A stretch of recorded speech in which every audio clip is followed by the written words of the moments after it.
Welcome to Mbuyekezo channel at ICC kuwe in ka Siyakholwa Khuse Sibusiso Bandla Gideon Buthelezi also feature in the bout is brought to you by Xaba Boxing Promotions on Monday the 16th of December here at ICC. Gideon Buthelezi will be your main bout, is fighting Umarin Wangapa kwelizwe lase Romania. He's based in America, balwela IBO kanti Nkosinathi Joy will also feature there. Sabelo Ngebiyana with Lwandle Nxeke.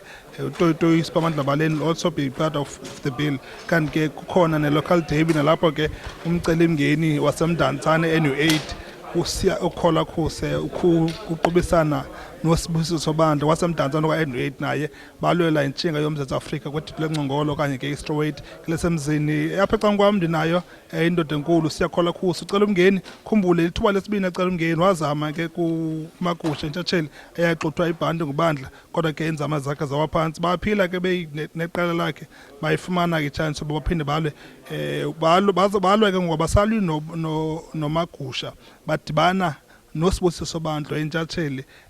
Nako ke Siyakholwa Khuse ndifuna ukuva uluvo lakhe kuba umlo upreparatiole njani yaye ke ucimba uzakwenza njani umlo. Mhlekazi, nanku umlo ufikile usechansini yokuba ufumane ibhanti wabethwa nguMagusha kodwa ke naye aphila nayiphumelele aphila. Ngoku ufumana ithuba kwakhona lokuba uphinde udlalele intshatsheli yoMzantsi Afrika. Uziva njani uqala phambi komlo? Ndiziva ndonwabile kakhulu ngoba kule fight ndi-prepared for 12 rounds. I-knockout yasibe ibonus ye-fight. Ulwa noBandla imbethi manqindi nikhe nadibana kakhulu nisekwa amatsha. Ucinga uba mhlawumbi incede kanjani loo nto kwi-preparation zomlo? Iyanceda cause noBandla naye usuka phaa ejimini, so akho nto inzima enzathi uzandisokolisa kuyo Sibusiso Bandla. Ucinga uzohamba njani umlo ngomvulo? Lizawulala kakhulu sebhanti okanye uzawuphinda ulishiye njengoba ulishiyile kuqala? Kunyanzelekile kule game lolala kwakuse ibhanti, bethanda bengathandi. Masipredicte ke simbetha ngepoints okanye simthi qoqaqoqa nje simnqingisa phansi. Into ndilungiselele 12 rounds. Into ye-knockout yaba ibonus.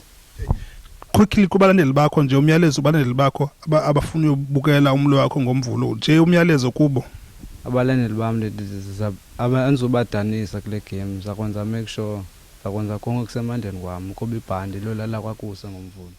Ke ndithi kuye ke uSibusiso Bandla eyona nto ibuhlungu enzamenza yona yileyo yoba ingathi ethi ngakalidefendi ibhandi lakhe libe selihamba and izawukwenzeka loo nto leyo.